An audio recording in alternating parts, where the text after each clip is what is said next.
Now, Disney purchased the Star Wars franchise from George Lucas in 2012. Do you think that it was perhaps a bad buy? No, absolutely not. They bought Star Wars for $4 billion, $2 billion in cash, $2 billion was given to Lucas and Disney stock, and with the exception of Solo, every single Star Wars film released after that purchase, including Rogue One, has earned over $1 billion worldwide at the box office. Even Rise of Skywalker, which is the most poorly received one in the new trilogy, has made over $1 billion. Add to that the revenue that they made from merchandising and licensing, particularly Grogu from Mandalorian. I mean, he's everywhere. You see him everywhere. Yes, you see him on toys, body wash. Toys, body wash, towels, clothes, you name it. So I do believe that Disney has either made their money back or is very close to making it back. So no, I would not say it's a bad buy.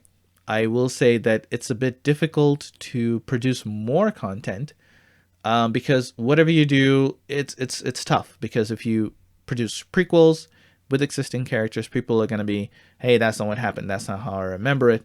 If you produce new content, either with existing or new characters, people might compare it to the old stuff and say it's not the same, you know, it's safer, or I don't like this character, it's Mary Sue, and so forth.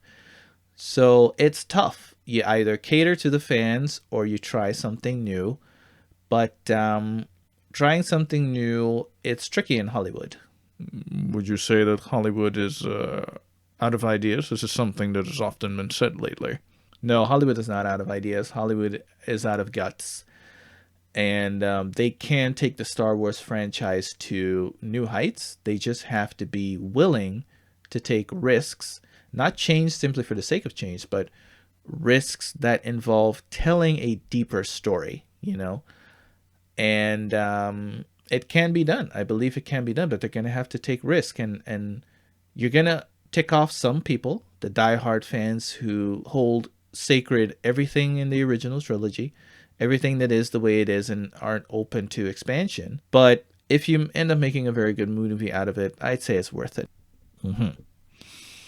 Well, change simply for the sake of change. That's very interesting, considering that there are many reboots and sequels after decades, which is a current trend in Hollywood. Yes, this is unfortunately a current trend in Hollywood. I would like to discuss that with you at some future point, if that's all right with you.